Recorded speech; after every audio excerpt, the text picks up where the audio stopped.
Hey there everyone, welcome back to our channel. In today's video, you are going to see how to tag someone on Facebook reel after posting.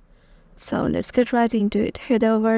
I'm heading over to my Facebook application and make sure you have logged in into your desired account from which you are going to just change that. So head over to your profile.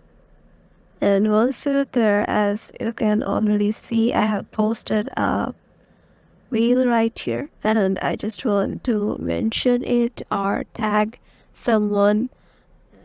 Because I have already posted it, I just need to head over to the three dots icon and then go to edit reel.